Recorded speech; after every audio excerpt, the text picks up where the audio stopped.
Oh, wow. Thank you for the support. I truly didn't expect it. I really enjoy making Absolute Deku, and it looks like you guys enjoyed it too, so I'm going to keep up with that momentum and make more Absolute and What If stories. For those who don't know, the angle of the Absolute line is essentially to take these iconic characters, change a fundamental aspect of them, and see if that changes their values and who they are as a hero. For example, Batman is a wrench and he works as an engineer and construction worker. Superman grew up on Krypton and wasn't raised by the Kent family, and Wonder Woman was raised in Hell instead of Themyscira. Even with these changes, the core and values of these characters still remain. The character I wanted to do today was Tanjiro from Demon Slayer. Tanjiro's values as a character are defined by his profound empathy, resilience, and unwavering dedication to protect others. From the start of Demon Slayer, he is motivated not by revenge, by a deep love for his family and a relentless drive to save his sister Nezuko, even as she transformed into a demon. His compassion extends beyond his loved ones, onto demons that he encountered, who he often sees as tragic victims rather than mere monsters. This empathy makes him unique among Demon Slayers, as he recognizes the humanity in others even when society views them as irredeemable. Tanjiro's resilience is rooted in compassion, fueling his determination to stand up to the unimaginable threats while holding his morals and beliefs. His strength lies not only in his fighting skills, but in his steadfast kindness and dedication to protect others, embodying a rare balance of strength and gentleness that defies his journey. So the core change I would like to make for this series is to make him a demon. If you're new here, my name is Yuno and now you know. If you enjoyed this video at any point, leaving a like would be appreciated. If you want to see more, feel free to subscribe to the channel. And if you had to make an absolute Tanjiro, what would you like to see change? Let me know down below. Now on to the video.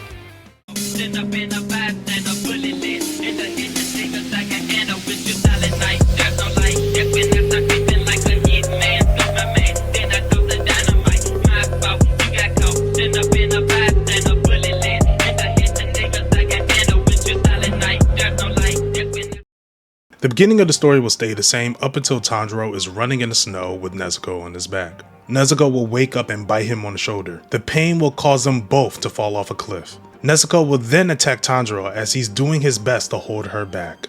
But while holding her back, he's hyperventilating. His vision will get blurry and then he blacks out. He's awakened by someone with a mask as he's in the middle of the forest covered in snow. Tanjiro jumps up and asks where Nezuko is. He looks over and he sees a body covered with a cloth. Sadly, she met the same fate as his family. Tanjiro looks at his clothes and sees blood on him as well. Who did this? Tanjiro asked the masked man. I don't know. I just saw her body. At this point, Tanjiro lost everything. His whole family. Even the family he had left, Nezuko, he couldn't save. He couldn't let anyone go through pain like this. He must destroy the demons. While being blacked out, Tanjiro turned into a demon and fought back and killed Nezuko. After killing her, the sun shines through the clouds and his skin begins to burn. But like Nezuko, after a little bit, he conquers the sun. But shortly after, he passes out. The demon form in Tanjiro will play like an Incredible Hulk, where he could change depending on his emotions. When he's calm, he will go back to human. I did this because I want him to be harder to trace. This will make it a little bit troubling for Muzan to find out as soon as possible. The masked man will bring him to a cabin, where he'll open up and see 3 other people. One who's wearing a red mask, 1 boy, and 1 girl. Welcome home, Sabito. The masked man that brought Tanjiro home takes off his mask and introduces him to everyone. Giyu, Momoko, and Orokodaki. In this version of the story, Sabito is the warder Hashira. And along with him, Giyu and Momoko are sent out on a mission to check the village where the demons attack. Fast forward a bit, Tanjiro will learn water breathing from all 4 of them. This training will be a little bit refreshing as we can see water breathing used in 4 different styles. The next time I can see the demon coming out is during the Asakusa arc. This was a fight that I feel like Tanjiro wouldn't have come out alive if it wasn't for Nezuko. She played a huge role in handling the Tamari demon, while he fought the Arrow demon. The pressure from both of them will enrage Tanjiro to where he gives in. After killing them both, Tanjiro will pass out again. Back to reality, Tamayo will reveal that Tanjiro is a demon. She'll explain her surprise because she couldn't sense a demon within him at all. Tamayo will offer to change Tanjiro back into a human if he could help research by killing other demons. Tanjiro will devote everything into destroying the monster within him. Now Tanjiro will still have to battle his demonic urges constantly, struggling to hold on to the few shreds of humanity he has left. He'll do whatever he can to keep his emotions at bay, so that the memory of Nezuko's death will serve as a painful reminder of the stakes and compelling him to control his bloodlust to avoid harming anyone. He'll adopt techniques to restrain himself, such as meditation, symbolizing his determination to keep the monstrous side at bay. When it comes to Tanjiro finding out that he killed Nezuko, I'll have to take a page out of the Final Fantasy XVI book. Spoilers for Final Fantasy XVI. The tragic moment is initially shrouded in mystery. When Clive is young, his family home is attacked and he witnesses a massive battle between icons, leading to the supposed death of his younger brother, Joshua. After the event, Clive believes he failed to protect his brother, carrying on immense guilt and self-blame. However, he doesn't initially realize that himself was the one responsible. The truth unravels years later as Clive encounters memories and visions that suggest his involvement. He begins to piece together that he might have been the one who seemingly killed Joshua and the cause of the chaos that night. This revelation comes as a deep shock, forcing Clive to confront the idea that he was both brother and killer to Joshua, adding another layer of tragedy to his character arc, shaping his journey as he grapples with the redemption and self-forgiveness. The revelation that Tanjiro killed Nezuko in his demon form will shatter Tanjiro for sure. He's driven by desire to find the one responsible, avenging her and his family. Nezuko's death at his own hands will add unbearable guilt and grief to his character. While he'll keep his core values, his journey will also be one of redemption and self-forgiveness, as he now has to carry the burden of having destroyed the one he loves most. The next time the demon will come out will be during the Mount Nanagumo arc. As Ruri's relentless attacks push him to his limit, Tanjiro will feel himself slipping into desperation. His usual techniques will fail against the powerful demon. Faced with the looming threat of defeat, he will start to feel a surge of unfamiliar, frightening strength within him. The latent demon blood awakened by the life-threatening situation. In this moment, Tanjiro will let this power flow through him, feeling a demonic energy amplifying his speed, his strength, but also sensing his human restraints beginning to wane. His strikes will become faster and more ruthless, less controlled, mirroring Ruri's own ruthless power, yet he struggled to maintain his focus and humanity with each blow. In his mind, he will have to confront the horror of using that very power that has caused him and his family so much pain. But Tanjiro's love for Nezuko and his commitment to protecting others will allow him to pull back from the edge, using only enough of his demonic strength to fight without losing himself. This newfound power will help him stand on equal footing with Ruri, but it will also mark the beginning of Tanjiro's battle to accept and control the demon within, walking a dangerous path between his human compassion and the demonic strength in his quest to protect the innocent. After severing Ruri's head, Tanjiro, still infused with the demonic powers, will collapse in exhaustion, only to come face to face with Sabito. Seeing Tanjiro's demonic transformation, Sabito's immediate reaction will be one of hostility. His blade draws as he charges, ready to eliminate the new threat. Tanjiro, realizing he is still being seen as an enemy, will instantly raise his hand in defense, pleading, "Sabito, it's me. Please, it's still me." But the sight of his own clawed, trembling hands will only deepen his despair.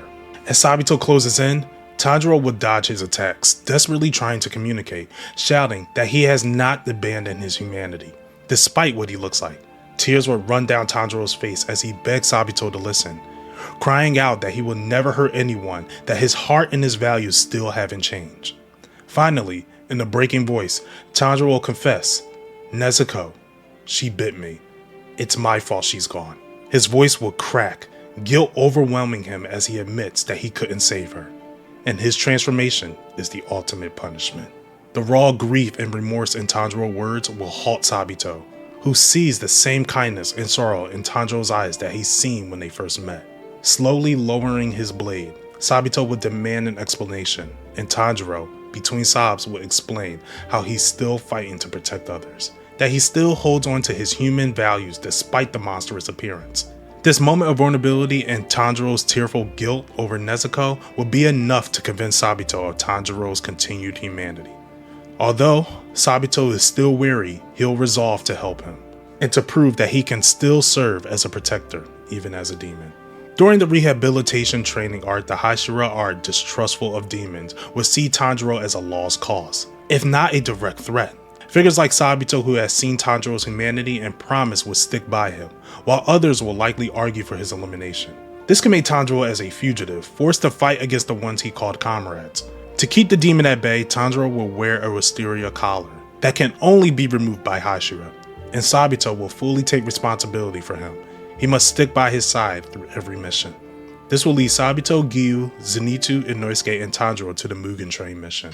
On this altered Mugen Train mission, the dynamic between characters and the emotional stakes will shift significantly, adding deeper layers of sacrifice, regret, and eternal conflict for Tanjiro. As the group boards the Mugen Train, Tanjiro, Zenitsu, and Inosuke will face Emu's power. In this version of the story, Emu is only one step above Ruri in the 12 Kizuki. Tanjiro will be haunted by vivid dreams of his family, along with painful memories of Nezuko's death and his own transformation. Although he accepts it, it still lingers and is a constant burden on him. When Emu's manipulation begins to endanger his friends, Tanjiro's desire to protect will push him beyond his limits, leading him to tap into the Hindukami Kagura for the first time. This newfound power will allow him to sever Emu's neck. Securing victory, the use of this technique will mark a turning point for Tanjiro, as he realizes he could wield immense power through human methods alone, reigniting his hope that his humanity still has strength. This new discovery will allow him to contribute powerfully without relying on the demonic strength, which he previously feared could harm his friends. After Emu's defeat, the train will derail and the group catches their breath. Asuka suddenly appears, his mere presence shifting the air and posing a new overwhelming threat. Sabito and Giyu immediately step up to face him, knowing that an upper moon is far too dangerous for others. Their synergy and experience as slayers allow them to launch a fierce and calculated attack on Akaza, showcasing impressive teamwork and driving the demon into a real battle. Despite their skills, Akaza's relentless regeneration and raw strength would turn the tides into his favor, even with Sabito and Giyu giving their all. As the fight reaches a breaking point, Akaza will target Giyu in a fatal strike. Seeing his friend in mortal danger, Sabito will throw himself between them, using his body to shield Giyu. Sabito will know that Giyu is essential to the corpse and the future of the Demon Slayer cause. His final act of sacrifice will be a testament to his loyalty and dedication, ensuring Giyu survives, even if it costs his own life. Sabito's death will devastate Giyu, but it will also ignite with him a powerful, steadily resolve to avenge his friend and protect others, just as Sabito did. As Sabito lays on the ground, his breath shallow and ragged, he looks up at Giyu with a faint, reassuring smile. His eyes were steady and he forced himself to speak, with each word coming with effort but filled with conviction. Giyu, listen to me. His voice was weak, but it carried a warmth that cut through the chill of the early morning. You have to keep going for the both of us. I knew the risks, we both did. Don't carry any guilt over this. Giyu dropped to his knees beside him, eyes wide, filled with horror. Sabito, don't. I can't, but Sabito shakes his head slowly, managing a small smile. You always did carry too much on your shoulders, but you're strong, Giyu. Stronger than you realize. He reached out, gripping Giyu's trembling hand with surprising firmness. You're going to make an incredible water Hashira. You've got the heart for it. That's something no demon can take from you. He paused, wincing, but forced himself to continue. Remember, strength isn't just the blade. It's in here. He taps his chest with a trembling finger, his eyes shining with pride. You fight with compassion, Giyu. That's why you'll surpass me. Tears begin to fall down Giyu's face, but he remained silent, clutching Sabito's hand tightly, unwilling to let go. So promise me, Giyu, Sabito whispers, his voice fading. You'll keep fighting. Protect them. Protect everyone who can't protect themselves. That's our duty, isn't it? That's why we became Demon Slayers. Sabito's eyes softened, his gaze drifting up to the sky, passing him his broken sword. Take my strength, Giyu. Live so that my death means something. One final exhausted breath, Sabito's hand slipped from Giyu's grip, his face frozen in a peaceful smile. He was gone, leaving Giyu with the weight of his words and the legacy of his spirit. A final gift to push him forward on the path to becoming the Water Hashira Sabito always knew he could be. Now with Giyu appointed as the Water Hashira, dealing with the fresh grief of Sabito's death, is now tasked with going to the entertainment district, along with Tanjiro, Zenitsu, and Inosuke. Now, I could really keep going on with this, but I feel like I took a lot of time right now.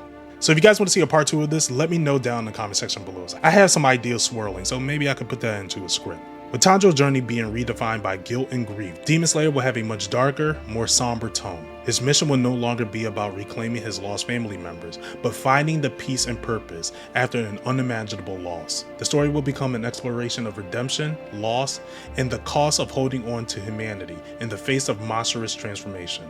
Tanjiro will embody the tragic hero, His journey will focus on honing Nezuko's memories and protecting others, even if he knows he may never find forgiveness for what he's done.